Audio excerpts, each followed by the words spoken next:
Good morning. I probably shouldn't say that because it's 1 in the afternoon. Today, we are going to go through some of this junk we found yesterday and mess around with it.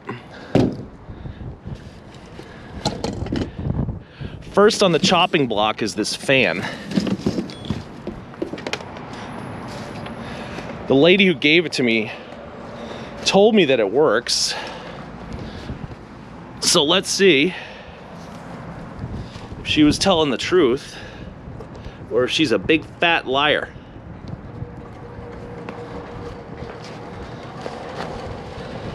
Wow.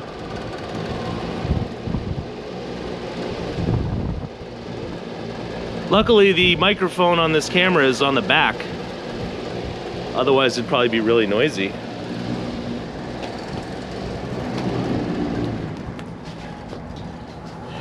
Let's see, how hard is it to get this cage off so we can clean some of that dust out of there? That shouldn't be too hard. All right, so we got ourselves a great little fan. Those are awesome to have in February. Anything else we need to test? I don't think so. Oh yeah, we can test that thing in the box. So let me dig that out. Let's clean some of the dust off of it first.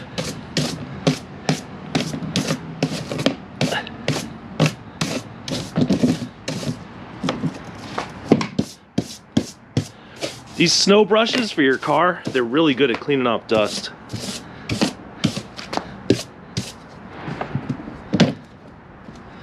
All right, that's good enough. All right. Based on my 10 seconds of research on eBay, I think Electroid makes, wow, this is anodized aluminum. Ain't that cool?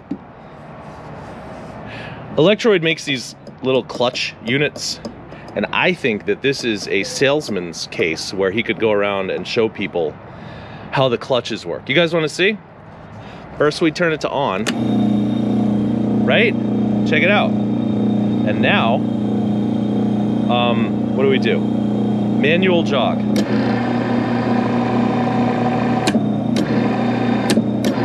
See, it engages the clutch, and I guess you could adjust the clutch.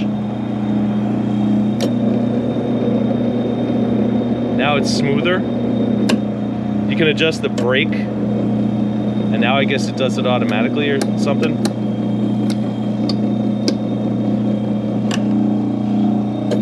So maybe that's the brake over there.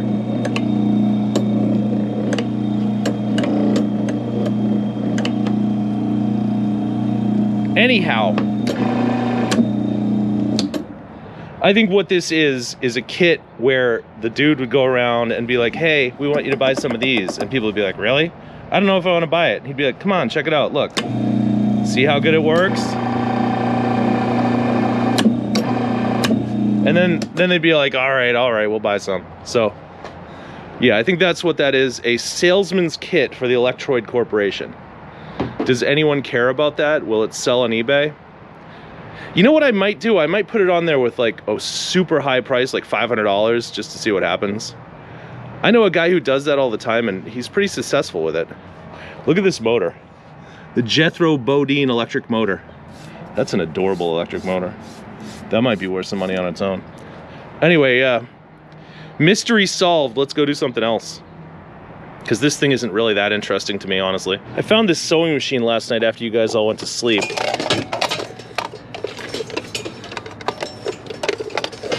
And you want to see if that works? It's a Singer 534. It's really dirty too. Usually these things are clean, but man, not this one. I forgot what it's like to record video on a sunny day with all these shadows, but look how dirty this thing is on this side.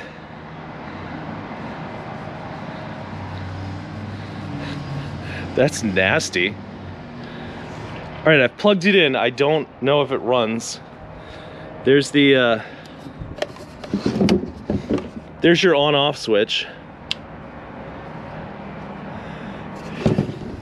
You want to press the foot pedal with me?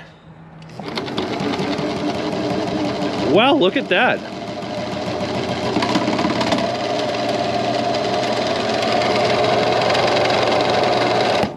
Smooth as butter. Now it makes me sad if I try to scrap this thing, but that's probably what I'll do. That's a really tough call because this thing's probably worth 25 bucks on eBay if I spend an hour cleaning it up. So it ain't worth the trouble, but somebody could use this to sew their own clothes or something. This thing's a mess too. Maybe I'll throw it in the pile of things that people won't ever buy and that I'll scrap someday, but I won't scrap it today. That way I can feel good about myself. I don't think I'm gonna go to the scrapyard today, but I would like to focus on cleaning up some of these pipes that we got yesterday. I don't think the scrapyard wants to buy all this foam rubber.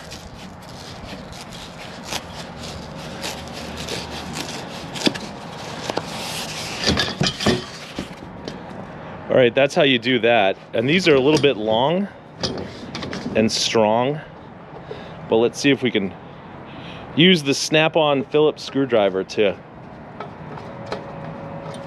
wow, jeez. It's kind of frightening that children were playing on this thing. This one might be more challenging because the screw head is stripped out. Man, that sun is a pain in the ass. Like, the GoPro is really good at capturing these beautiful blue skies above Newburgh, but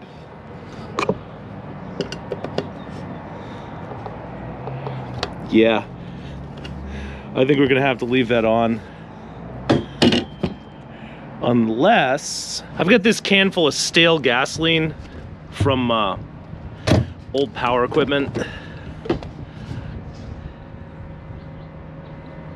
Get out.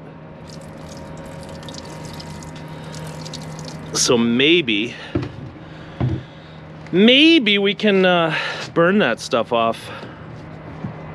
Don't ever do this at home. In fact, don't ever do it anywhere. All right, let's get this thing good and soaked in the gas. Because plastic stuff really soaks things in because it's so porous. Oh, and look at this bullshit.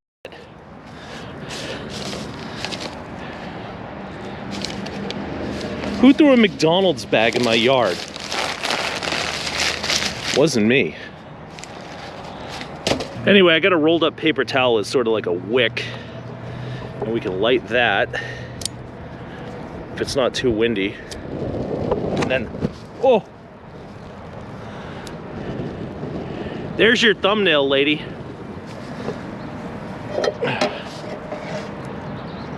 All right, how's it going? I don't know, it looks like it's coming off.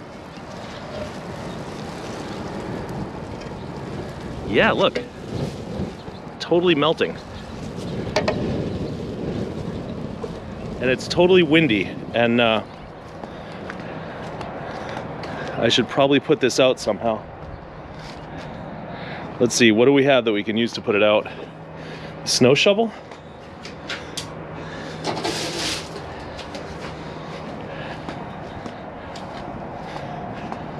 Will that rob the fire of all of its oxygen?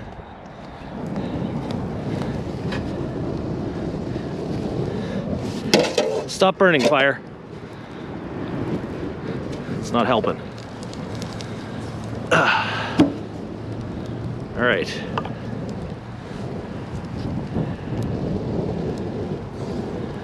Yeah, I don't think this goes in the win column. Oh, look at these. That'll do it.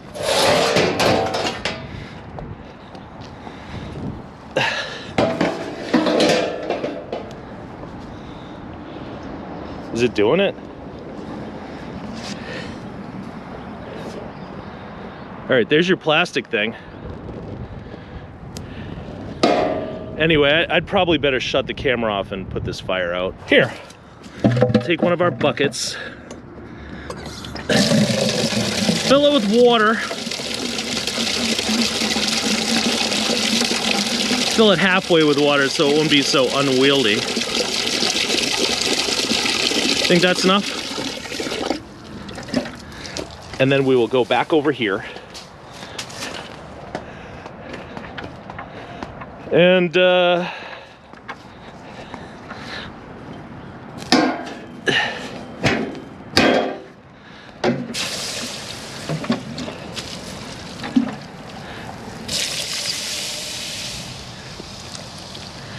yeah, that's definitely the stupidest thing I've done in a while.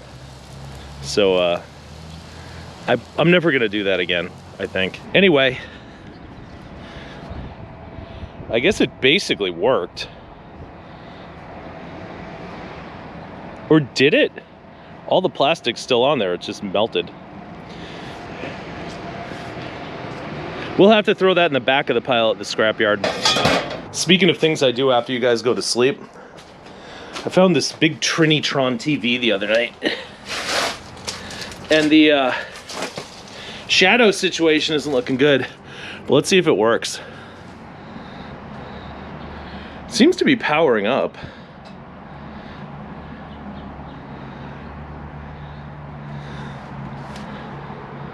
Video. Look at that. Let me see if I can configure the GoPro so that this screen doesn't flicker. No, I guess I can't. Anyway. I don't have a remote or anything, but as far as I can tell, this thing kind of works. So that's good. Theoretically, it's worth like 300 bucks. All right, I got all the foam off those big pipes and I got them all cut in half. So we can go to the scrapyard tomorrow. Not gonna go today, I don't think. Anywho, what I thought we might do today is figure out how to cut copper tubing and pipe and whatnot. Because sometimes you gotta do that. Sometimes you got some copper that needs to be cut, and you know, my yard gets slippery in the wet season. This patch of mud right here, that almost caught me a couple times in the last couple days. So let's grab some copper pieces. I don't think that one needs to be cut. That's threaded on. What about this one?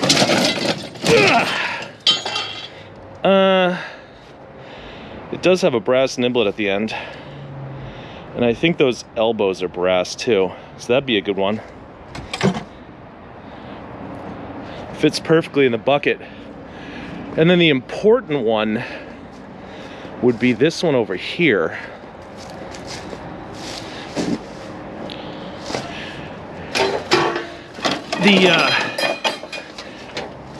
The big kahuna, God, I can't believe I just said that.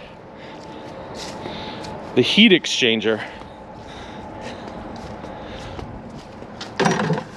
Because those have a big brass plate on the top and you don't want to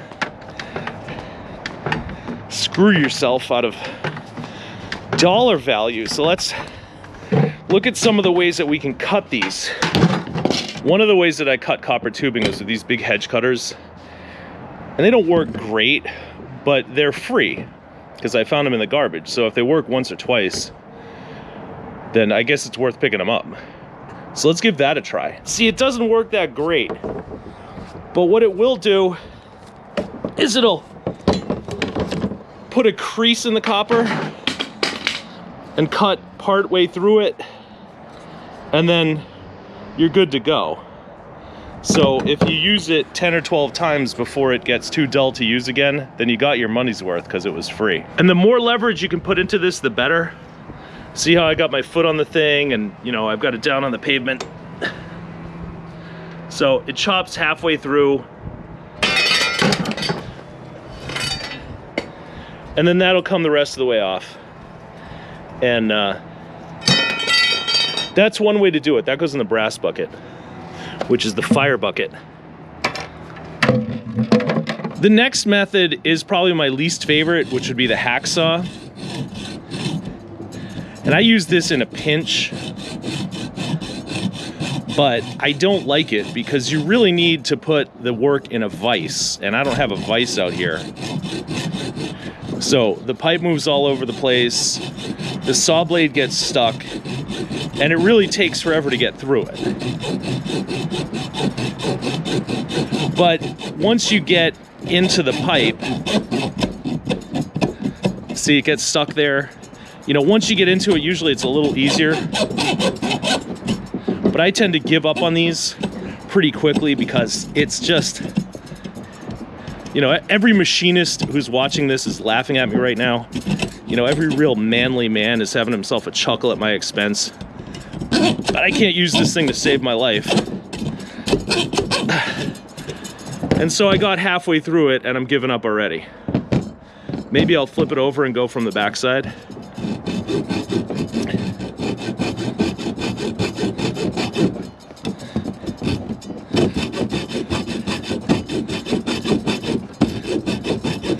So you can see how if you had it in a vise and it wasn't moving all over the place and you have a sharp blade, maybe this would work right.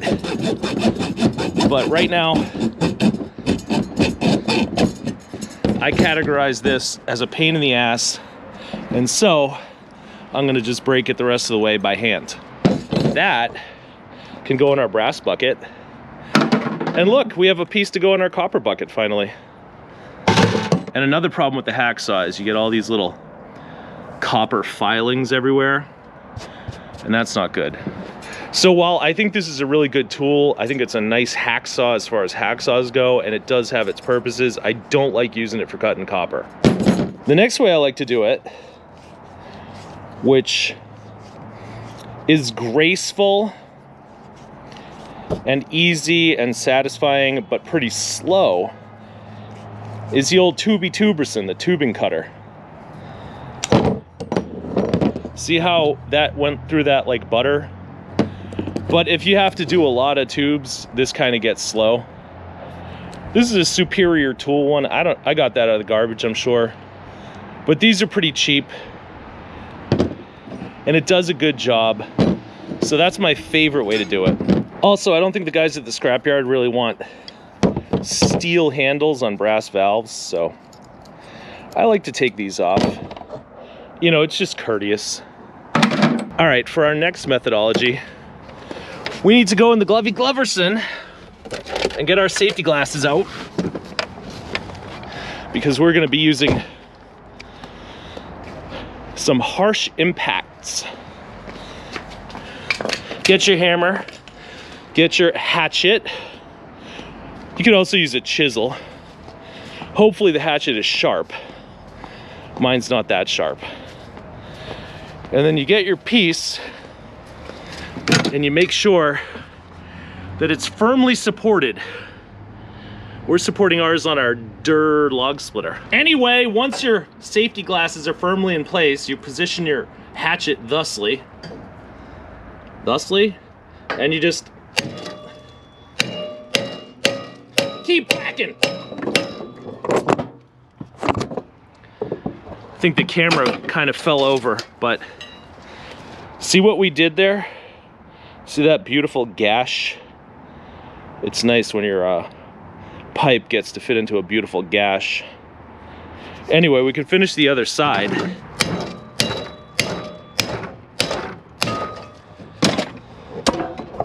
And there you go. There's your Pipey Piperson. This is a very satisfying way to do it, and it's pretty quick and easy. All right, let's do the final way that I know how to do this stuff.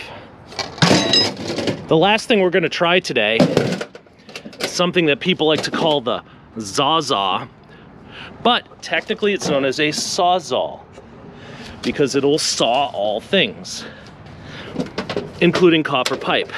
So let's give it a try.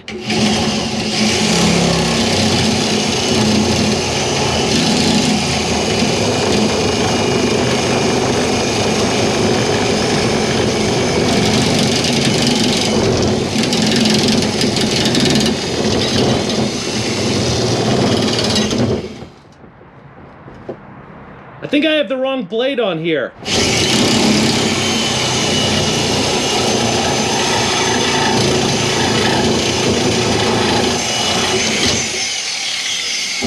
As soon as I put the correct blade on, went through it really quickly.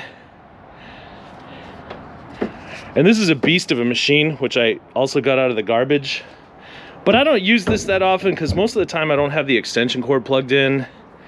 So maybe if I had a battery powered Sawzall, I would do this a lot, but I don't. Another problem with this Sawzall, sometimes you have to take the blade off for it to fit in the case. And of course, one other thing you can do, sort of a bonus clip, is you can go to the pipe bender that by now you must have one on your car if you've been watching these videos for a while, you know, and just bend it, then back and forth, back and forth, back and forth, back and forth, and you know,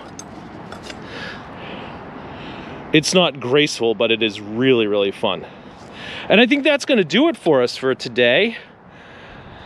We learned some things and we saw some things and we got our car ready for hitting the scrap yard tomorrow. So if you watched this far, thanks for watching, and I will see you next time. All right, a little bonus clip. Since I had the Sawzall out, I figured I'd try to get this head off of this pickaxe. And this thing is a bear.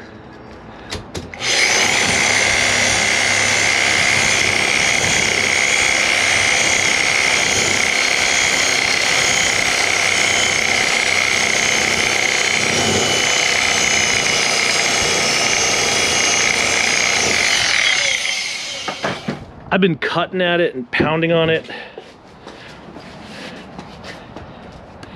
Here's my 2 bricks. You know, I put it on the bricks and then pound on the pound on this, pound on the camera too. It doesn't want to do it, man. It doesn't want to come out. It's hard to do this one-handed.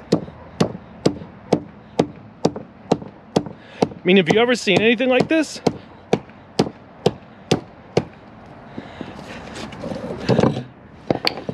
It's finally coming out. That's crazy.